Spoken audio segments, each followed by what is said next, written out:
Para mí es una gran alegría poder seguir con esa exposición del Evangelio de Marcos y hoy vamos a entrar en el capítulo 10. De hecho, ya hemos entrado en los últimos días del ministerio de nuestro Señor Jesucristo aquí en la tierra antes de su crucifixión. Y nos damos cuenta que el Evangelio de Marcos, como los demás evangelios, realmente meten en estos últimos días en relación con las demás cosas que contaron una gran cantidad de acontecimientos. Nos damos cuenta de una cosa: lo que los evangelios realmente quieren darnos no es una biografía de Jesucristo, sino es centrarse en estos acontecimientos decisivos que son la crucifixión y la resurrección. Por lo tanto, el ministerio en Galilea ahora termina y Jesucristo y sus discípulos se ponen ya rumbo hacia Judea, hacia el sur, y van a lo largo del río Jordán, que vemos ahí detrás de mí, esa zona donde el río fluye del norte al sur hacia el Mar Muerto. Pues en este camino los discípulos y el Señor Jesucristo se ponen en camino. Por lo tanto, vamos a leer las enseñanzas que hoy Jesucristo les da en el camino, y luego veremos que incluso en este desplazamiento del norte al sur no había realmente una calma, pues hay de nuevo intentos de parte de sus enemigos de buscarle una trampa. Lo veremos enseguida. Pero antes que nada vamos a escuchar el texto tal y como lo pone en el Evangelio de Marcos, del capítulo 10, y son los versículos 1 al 12. Dice así: levantándose de allí, esto es decir, de la casa donde él estuvo, que era con toda probabilidad la casa de Pedro, levantándose de allí, vino a la región de Judea y al otro lado del Jordán, y volvió el pueblo a juntarse a él, y de nuevo les enseñaba como solía. Y se acercaron los fariseos y le preguntaron para tentarle si era lícito al marido repudiar a su mujer. Él respondiendo les dijo: ¿qué os mandó Moisés? Ellos dijeron: Moisés permitió dar carta de divorcio y repudiarla. Y respondiendo Jesús les dijo: por la dureza de vuestro corazón os escribió este mandamiento. Pero al principio de la creación, varón y hembra los hizo Dios. Por esto dejará el hombre a su padre y a su madre, y se unirá a su mujer. Y los dos serán una sola carne, así que no son ya más dos, sino uno. Por tanto, lo que Dios juntó, no lo separe el hombre. En casa volvieron los discípulos a preguntarle de lo mismo. Y les dijo: cualquiera que repudia a su mujer y se casa con otra, comete adulterio contra ella. Y si la mujer repudia a su marido y se casa con otro, comete adulterio. Hasta aquí vamos a leer la palabra de Dios y vamos a hablar con Dios un momento. Señor, te damos las gracias por estas palabras que acabamos de leer. Hablan realmente a nuestra situación al inicio del siglo XXI, donde realmente el tema del matrimonio es un tema muy importante, como vemos en los acontecimientos que nos rodean. Y te pedimos, Señor, que tú nos ayudes a entender bien lo que nos quieras decir. Ayúdanos a realmente tomar esas palabras en serio, bendícelas en nuestras vidas y ayúdanos a entender lo que nos quieres decir. Te lo pedimos, Señor, en tu nombre. Amén. Bien, entonces de allí se levanta el Señor, como dice el versículo 10, y va a la región de Judea. Pues en ese camino, obviamente, hay muchas cosas de las cuales habrán hablado Jesús y los discípulos. Hasta el momento su ministerio casi exclusivamente se había desarrollado en Galilea y en las zonas limítrofes. Incluso en alguna ocasión él iba más allá de las fronteras.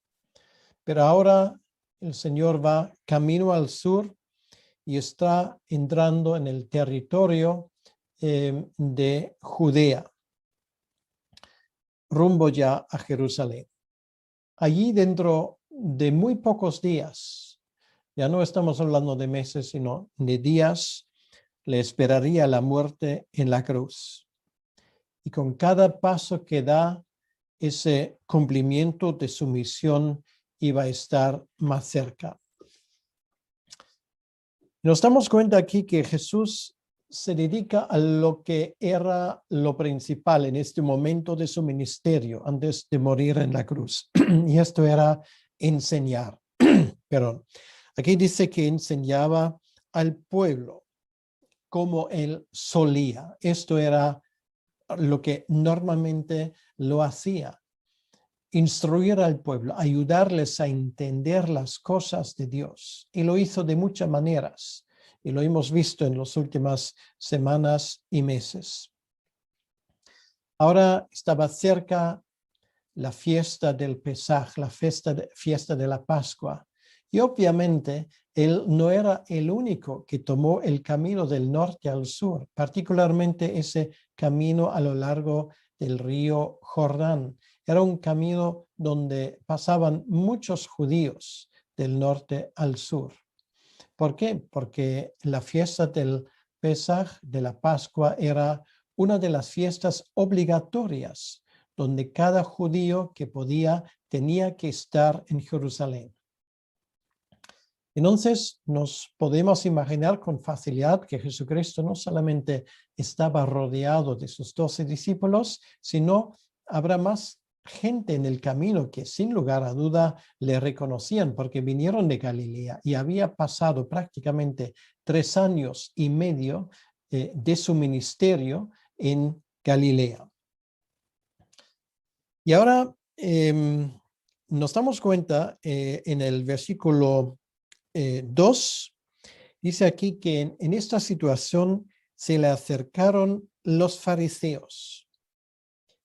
Pues de nuevo, cuando se dan cuenta que él va allá, ellos intentan ahora de tenderle una trampa. Y el texto está muy claro, dice aquí para tentarle. La idea no era ser instruido como el pueblo, aprender, entender lo que Jesús quería enseñar.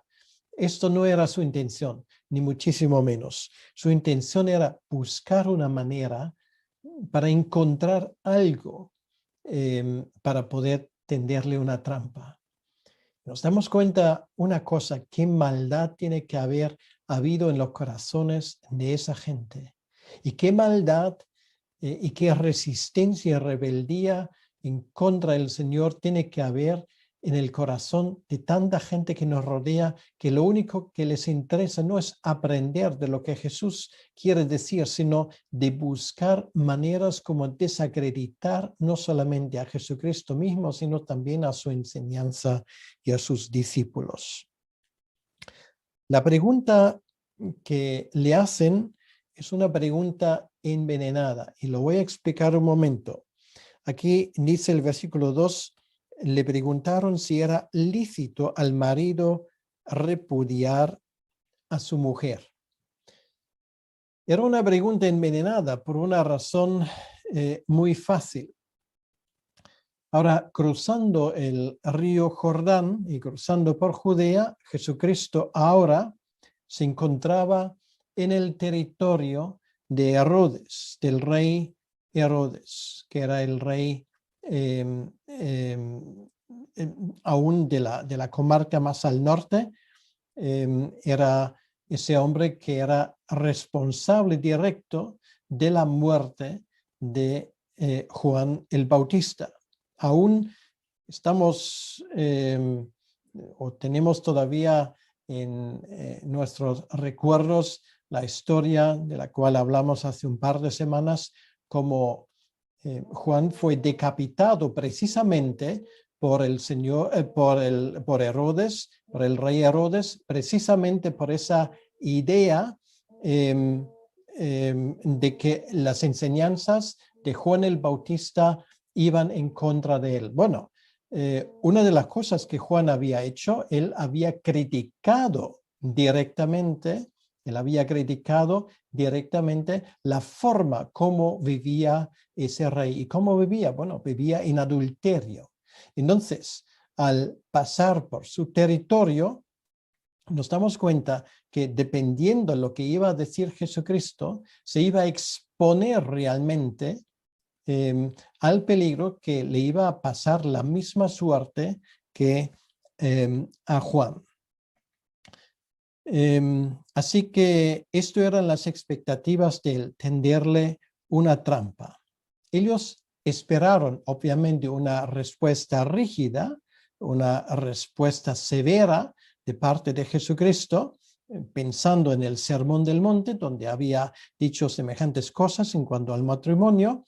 Entonces, de esa manera, ellos podían ponerle en oposición al rey en una situación precaria. Y con esto y de forma muy elegante, se hubiesen liberado de Jesucristo. Esto era su idea. Y de paso, ellos también esperaron ponerle en contradicción con Moisés mismo. Realmente una pregunta, como acaba de decir, realmente envenenada. Entonces, en los próximos versículos, el Señor les responde y Él les da la enseñanza de la ley. Y nos damos cuenta, y enseguida lo vamos a leer otra vez, que lo que en esa ley de Moisés se dice fue una concesión de parte de Dios por la dureza del corazón del hombre. Dice en el versículo 3, ¿qué os mandó Moisés? La pregunta que le hacen. Y los fariseos responden, Moisés permitió dar carta de divorcio y repudiarla, repudiar la mujer. Vamos a leer el pasaje correspondiente, se encuentra en el libro de Deuteronomio, en el capítulo 24, Deuteronomio 24, y es el versículo 1. Bueno, de hecho voy a leer del 1 al 4. Dice, cuando alguno tomare mujer y se casare con ella, si no le agradare por haber hallado en ella alguna cosa indecente, le escribirá carta de divorcio y se la entregará en su mano y la despedirá de su casa. Y salida de su casa podrá ir y casarse con otro hombre. Pero si la aborreciere este último y le escribiere carta de divorcio y se la entregare en su mano y la despidiere de su casa, o si hubiere muerto el postrer hombre que la tomó por mujer, no podrá su primer marido que la despidió volverla a tomar para que sea su mujer, después de que fue envilecida. Porque es abominación delante de Yahvé, y no has de pervertir la tierra que Yahvé tu Dios te da por heredad. Pero el versículo que realmente es el versículo que está en cuestión es el versículo 1 de ese capítulo 24. Cuando algún hombre tomare mujer y se casare con ella, y si no le agradare por haber hallado en ella alguna cosa indecente, le escribirá carta de divorcio. Entonces, esa carta de divorcio le daba libertad a la mujer, en este caso, de casarse de nuevo. Ahora, la pregunta es la siguiente: ¿qué es precisamente la palabra indecente? ¿Qué significa? Y de eso entre los judíos había dos tipos de opiniones. Había dos rabinos, que quiero mencionarlo para que entendamos un poco el contexto de esa historia. Uno era un rabino que se llamaba Shammai. Y el rabino Shammai dijo, la palabra indecente habla solamente de adulterio y de nada más. Según la ley de Moisés, una persona adúltera, sea hombre o sea mujer, podía ser castigada con la muerte. Pero este castigo no era, por lo visto, obligatorio. Esto es algo que mucha gente parece que no lo entiende. No cada persona que cometió adulterio realmente murió. Bueno, el mejor ejemplo es David. Había cometido adulterio, pero no fue apedreado. ¿Y por qué no? Bueno, porque había forma de que una persona pudiese salir con vida si no había nadie que la acusaba. Lo mismo ocurre con María. Bueno, María no cometió adulterio, pero visto lo visto, José tenía que partir del hecho de que ella había cometido adulterio. Es la razón porque dice allí que quería separarse de ella de una forma que no causaba mucho revuelo. Desde luego, él no buscaba la muerte de María hasta que finalmente se daba cuenta lo que era realmente la causa de su embarazo. Pero nos damos cuenta que no en cada caso de adulterio realmente la persona que había cometido adulterio murió. Luego había otro rabino, y esto era el rabino Hillel, que tenía una vista bastante más amplia de lo que era el adulterio. Él entendió que la palabra indecente se podía aplicar a cualquier cosa. Por ejemplo, si a una esposa se le había pasado que metiera demasiado sal en la comida, esto era razón suficiente para simplemente darle la carta de divorcio y despedirlo, si se le había quemado la comida. O simplemente porque el esposo encontró otra mujer que era más atractiva como esposa, ¿vale? Esto era la idea del rabino Hillel. Y bueno, entre ambas escuelas había obviamente unos debates muy importantes. Jesucristo, a raíz de esto, y vamos a leer el versículo 5, tenía una opinión bastante clara. Y él dijo que realmente lo que la ley de Moisés describe aquí no es realmente lo que Dios quería desde el inicio, sino Dios lo había puesto como una concesión, conociendo la maldad del corazón del hombre. Y esa idea del divorcio, por ejemplo, por supuesto, no es algo que entra en los planes de Dios. Un divorcio siempre es la tercera, la cuarta mejor solución, para decirlo de alguna manera. Hay casos, obviamente, donde ya no hay más remedio, pero lo que Jesús quería decir que, obviamente, en una situación donde ambos obedecen la voluntad de Dios, no es algo que Dios de ninguna manera pues desea. Y así Jesús lo expresa, dice, por la dureza de vuestro corazón os escribió ese mandamiento. Por lo tanto, para Jesús era muy claro, este versículo es una concesión, no es un mandamiento. Y nos dice la causa: los corazones duros y rebeldes de los hombres.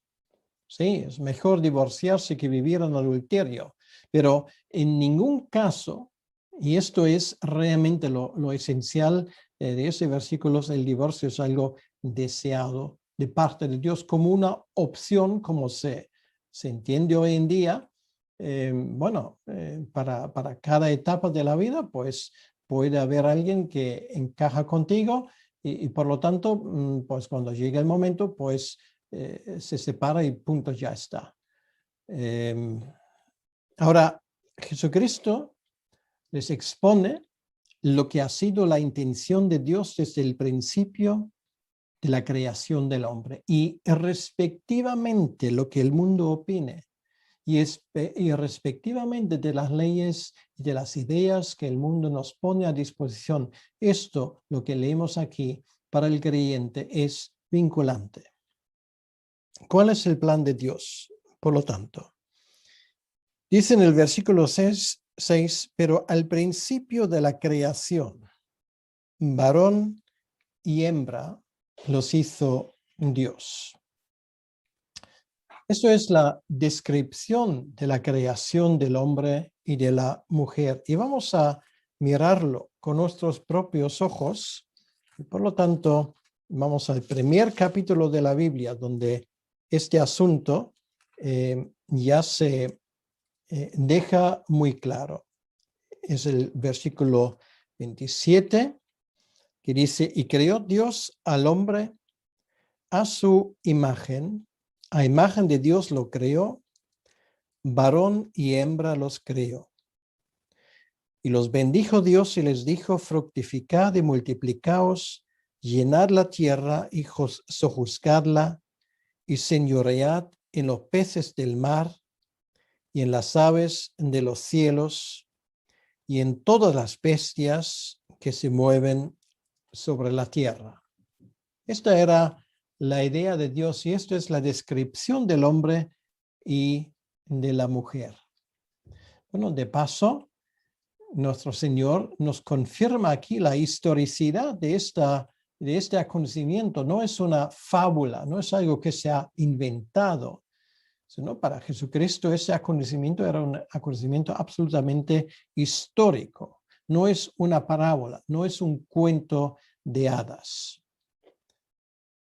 El que tenía la idea del matrimonio, el que se lo inventó es Dios. Y cualquier cosa que el hombre intente para mejorarlo, entre comillas, es simplemente convertir una excelente idea de Dios en una chapuza. Y esto es lo que tenemos hoy en día, efectivamente. Aquí se habla de hombre y de mujer, no de dos hombres, no de dos mujeres.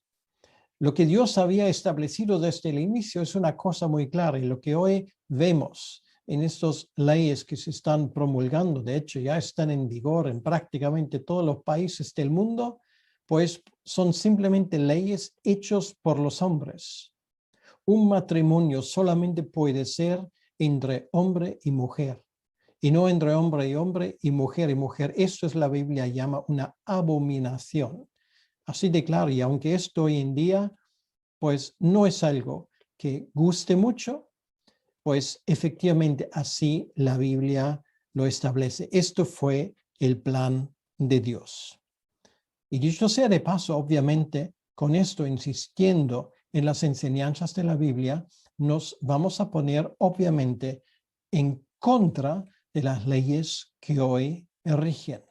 Pero esto, si quieren saber nuestra opinión, nos la vamos a dar. Y aunque esto nos toca a nosotros los que predicamos, y aunque no nos piden, también nos vamos a dar nuestra opinión. Y no solamente es una opinión, es simplemente decir y proclamar lo que Dios ha dicho. Y Dios ha dicho muy claramente, cualquier relación matrimonial que no sea la relación entre un hombre y una mujer es un pecado.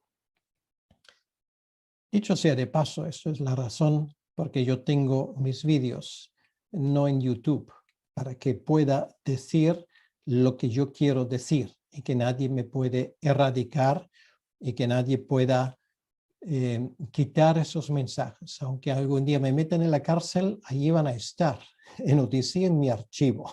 Y esto es la razón para ello. Porque la verdad de Dios es una verdad eterna y no depende del momento. Pero esto solamente dicho sea de paso. Dios había creado un ser que le corresponde al hombre. Bueno, vamos de nuevo volver al capítulo 2 del libro de Génesis, en este caso, y vamos a leer los versículos 20 al 24. Puso Adán nombre a todas las bestias y aves de los cielos y a todo ganado del campo. Mas para Adán no se halló ayuda idónea para él. Bueno, eso de ayuda idónea, la palabra en hebreo significa literalmente una ayuda que haga juego con él, que encaje con él.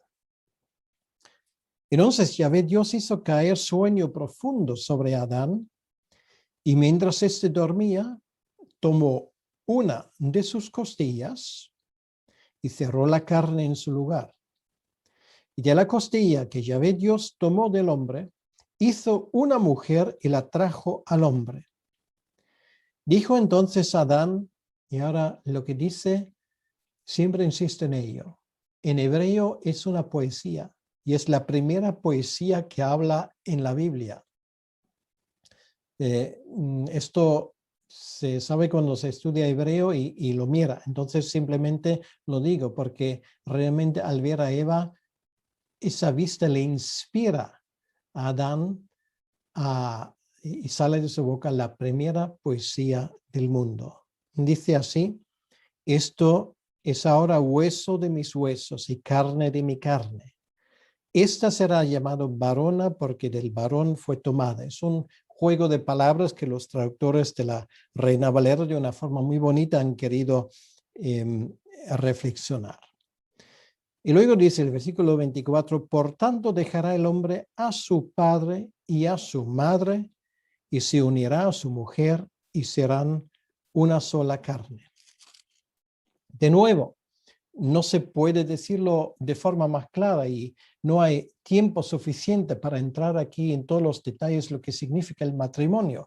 Pero lo primero y lo más evidente es que durante casi 2000 años no era necesario ni mencionar de forma especial, pero hoy tenemos que hacerlo. Y es evidente, el texto bíblico habla de una relación entre hombre y mujer. Y por lo tanto, para el creyente, con toda humildad, si queremos realmente proclamar lo que Dios ha puesto, tenemos que decir cualquier tipo de homosexualidad, relaciones sexuales fuera de matrimonio, relaciones sexuales antes del matrimonio, es lo que la Biblia llama fornicación. Son relaciones ilícitas.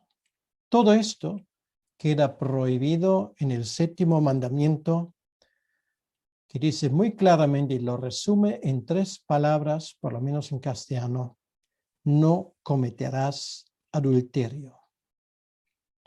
El matrimonio y la familia forman la base de cualquier sociedad estable. Y esto es la razón, con ese desorden que rige hoy, con las bendiciones del Estado encima, nuestra sociedad, y lo digo de forma muy clara, está condenada a la muerte. Más claro no lo puedo decir. Si Dios destruyó en su momento las ciudades de Sodoma y Gomorra por sus pecados y entre otras, uno de los pecados que había eran pecados de ese índole, hará lo mismo con nosotros hoy en día y estamos en este proceso, en medio de ese proceso. Si no hay un arrepentimiento, incluso un arrepentimiento en algunos círculos cristianos que parece que han hecho las paces con este tipo de legislación, Dios obviamente no le agrada esto de ninguna manera. Una familia entre hombre, un matrimonio entre hombre y mujer, una familia está bajo la bendición de Dios. Y de la misma manera podemos decir que un matrimonio que no obedece a este orden está bajo la maldición de Dios. Más claro no se puede decir. Los autoproclamados profetas y liberadores sexuales en realidad y aún más claro está el caso cuando con su mensaje consiguen entrar en el mundo cristiano, en la iglesia. No hacen otra cosa que proponer y proclamar una doctrina falsa y destructiva que tiene como consecuencia y tendrá como consecuencia la muerte de una sociedad y la muerte espiritual de aquellos que cometen ese tipo de pecado. Segundo lugar, lo que aprendemos es Dios quien es el autor del matrimonio y de la sexualidad. Por lo tanto, son sus normas, aquellas normas que son vigentes, y no las normas de los que hoy enseñan hasta a los críos más pequeños en educación básica. El matrimonio es un pacto santo, creado y hecho delante de Dios.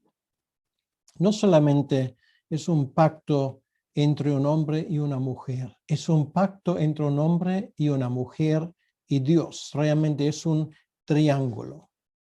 Si Dios no forma parte de esto, el matrimonio jamás va a funcionar. Por lo tanto, hablar con desprecio del matrimonio es un ataque frontal contra la voluntad de Dios.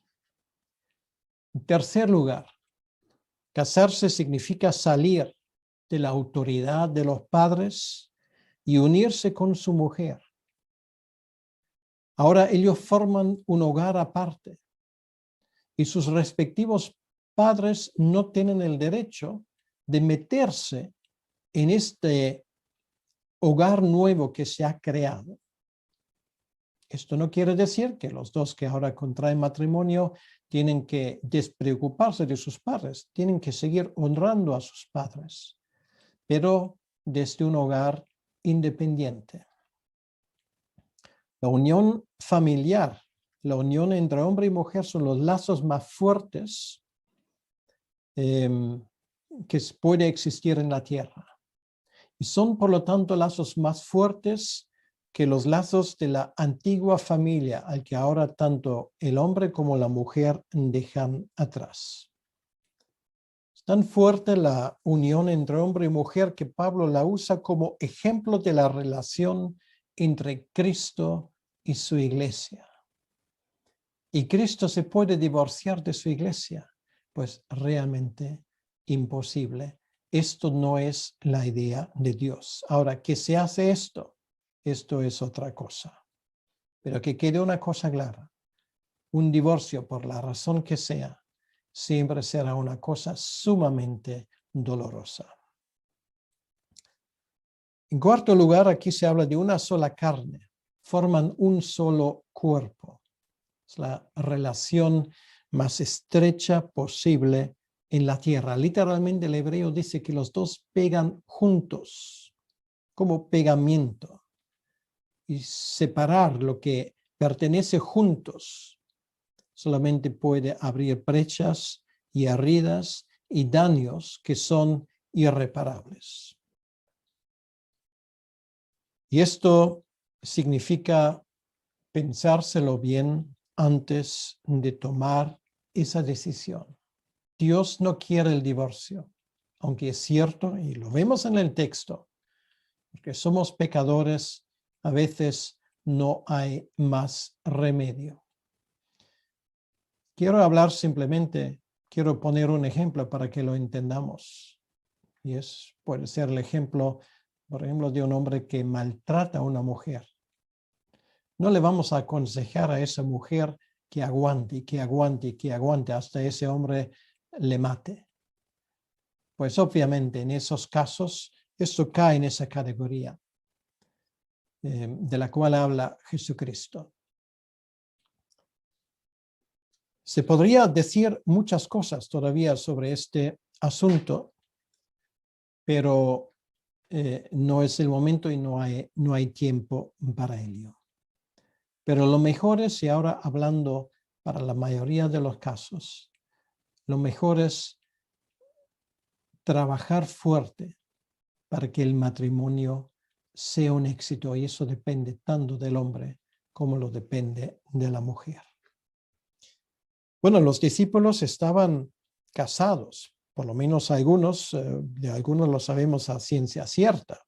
Bueno, normalmente cualquier hombre judío de su edad estaría casado. Por lo tanto, obviamente esas palabras de Jesucristo causaron cierto estupor, se llevaron un susto.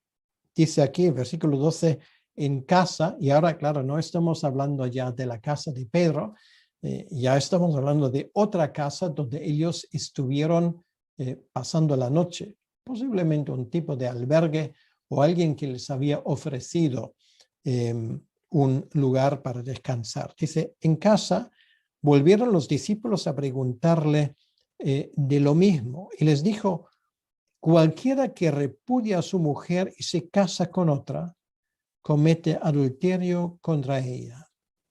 Y si la mujer repudia a su marido y se casa con otro, comete adulterio. Esto es lo que Jesús dice al final, que el adulterio no tiene remedio, ¿no? Gracias a Dios que no es así. Ni todos los adúlteros murieron, ni tampoco es cierto que no haya perdón para ellos. Ahí está el ejemplo de la mujer en Juan capítulo 8, posiblemente uno de los ejemplos y de los episodios más malentendidos en toda la Escritura. Habían cogido una mujer en el acto de adulterio. Claro, se han hecho la pregunta con toda la razón, ¿y dónde estaba el hombre? Porque para eso hacen falta dos. Bueno, cogieron la mujer y lo ponen en medio, frente a Jesucristo. ¿Y qué responde a Jesucristo? Ay, mujer, no te preocupes, porque esto no es para tanto. Bueno, vete a casa y ya está. No es esto, ¿vale? Ni Jesucristo se salta la ley a la torera, porque si leemos el texto de Juan, leemos que él escribe cosas en la arena. ¿Qué escribe cosas? ¿Qué son esas cosas?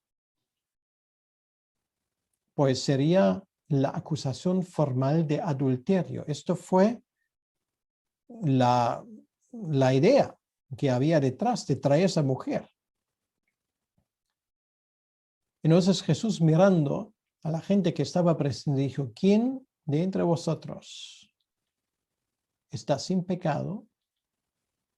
Pues que lance la primera piedra. Y eso significaba que Jesús buscaba testigos, ¿vale? Porque ahora debería haber sido un testigo dando dos pasos al frente y decir, yo he visto esto y yo estoy dispuesto a lanzar la primera piedra, porque esto era la regla en un juicio de estos. Los testigos, según la ley de Moisés, tenían que ser los primeros en lanzar las piedras contra los acusados. Esto hay detrás. Y se fue uno tras otro. Que la mujer adúltera, por supuesto. Que ella tenía culpa, por supuesto. Ahora, Jesús dice, ¿dónde están ahora los que te acusaban? Se habían ido. No había acusador. Y por lo tanto Jesús dice, entonces yo tampoco te acuso. Vete a tu casa, pero, y ahora viene, no vuelvas a pecar. Bueno, no vuelvas a pecar en esa área específica. Quiere decir que esa mujer recibe el perdón de su pecado. Esto es posible. Y esto me parece muy importante para terminar este pasaje. La voluntad de Dios está clara. Dios no quiere el divorcio. Dios no quiere relaciones extramatrimoniales, ni prematrimoniales, ni homosexuales. Nada por el estilo. Es una abominación para Dios. Ahora, si esto ocurre, ¿puede haber perdón? Pues sí, puede haberlo. De hecho, lo hay. Es un pecado terrible, pero un pecado, y cada pecado tiene perdón de Dios. Por lo tanto, esto es muy importante a tomarlo en cuenta. Nosotros no somos aquellos que debemos de juzgar a otros, porque todos somos aquellos que hemos recibido de parte de nuestro Señor el perdón de los pecados. Y a partir de ese momento debemos de hacer lo que Jesús dijo a esa mujer: no vuelvas a hacerlo, no vuelvas a hacerlo. Y esto me parece que es un mensaje muy importante para nosotros hoy en día. Ahora, con esto llegamos al final de este pasaje. Obviamente, los discípulos lo tenían más claro y los fariseos no habían recibido razón para llevar esto más lejos. Jesús no había dado la respuesta que ellos esperaban y se quedaban de momento sin posibilidad de hacer nada en contra de él. ¿Habrán desistido ya de su intención de matarle? De ninguna manera. De hecho, finalmente llegarían a su meta. Finalmente, y lo veremos dentro de muy poco, Jesús finalmente fue entregado en manos de las autoridades romanas y finalmente murió en la cruz. Pero murió por los pecados hasta de estos que le habían entregado a las autoridades romanas. Murió por tus pecados y murió por mis pecados. Y esta es la razón por la cual estamos aquí, ahora, en ese momento. Y es una razón para nosotros de realmente, por un lado, asustarnos de la dureza de nuestros corazones. Y por otro lado, pedirle al Señor: ten misericordia de mi pecador. Y esto es una razón que no es solamente apta para aquellos que están fuera del reino de Dios. No, también a nosotros, los que estamos dentro, nos conviene y nos viene bien decirle al Señor: ten misericordia de mí. Quiero confesarte mis pecados. Hoy es un buen día para hacerlo y vamos a orar ahora. Señor nuestro Dios, te damos las gracias que tú nos enseñas, por un lado, la dureza de nuestros corazones, qué terribles somos. Y por otro lado, nos damos cuenta que tú nos perdonas. Efectivamente, lo que enseñaste a tus discípulos, por un lado, deja muy claro lo que Dios quiere de nosotros. Y también a la vez nos damos cuenta donde hemos fallado y donde hemos cometido pecados contra ti y contra otras personas. El perdón es posible y en muchos casos incluso la restauración. Señor, te pedimos que tú nos cuides en nuestras vidas para que reflejemos realmente lo que tú has puesto en nosotros. Y te pedimos, Señor, que tú nos ayudes a entender bien las enseñanzas de estos versículos. En tu nombre te lo pedimos, Señor. Amén. Que Dios os bendiga mucho. Amén.